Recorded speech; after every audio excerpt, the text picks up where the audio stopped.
ఈరోజు media, social media, digital media ఎవడు పడితే వాడికి మొత్తం పెన్ను పేపర్ ఇస్తే వాళ్ళు మొత్తం రాయలేడు, ఏబిసిడీలు మొత్తం రాయలేడు. వాడు కూడా నేను జర్నలిస్ట్ అంటాడు. ఏం జర్నలిస్ట్ అంటే నేను సోషల్ మీడియా జర్నలిస్ట్ని అంటాడు. మన పేరు పక్కనే జర్నలిస్ట్ అని పెట్టుకుంటాడు. అది మొత్తం వాళ్ళ ఇంటి పేరే అయినట్టు, వాళ్ళ తాతలు ముత్తాతల నుంచి జర్నలిజంలో పుట్టి పెరిగినట్టు జర్నలిస్ట్ ఎల్లయ్య, జర్నలిస్ట్ పుల్లయ్య అని పెట్టుకుంటారు. వాడు ఎప్పుడైనా జర్నలిజం స్కూల్లోనే చదివిండా, లేకపోతే ఓనమాలు మొత్తం అన్నీ వస్తాయంటే ఆ రెండు రావు. జర్నలిజం అక్షరం ముక్క కూడా. ఒకప్పుడు ఈ రాజకీయ పార్టీలు సిద్ధాంతాన్ని పూర్తిగా నమ్మిన కార్డు హోల్డర్స్ అన్న జర్నలిస్ట్గా ఉండేటోళ్ళు, లేకపోతే జర్నలిజం చదివిన వాళ్ళు అన్న జర్నలిస్ట్గా బాధ్యతలు ఇచ్చేవాళ్ళు.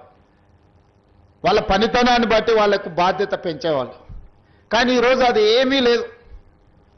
ఎక్కువ ఆవారగా రోడ్ల మీద తిరిగేటోడు, ఎక్కువగా తిట్లొచ్చినోడు,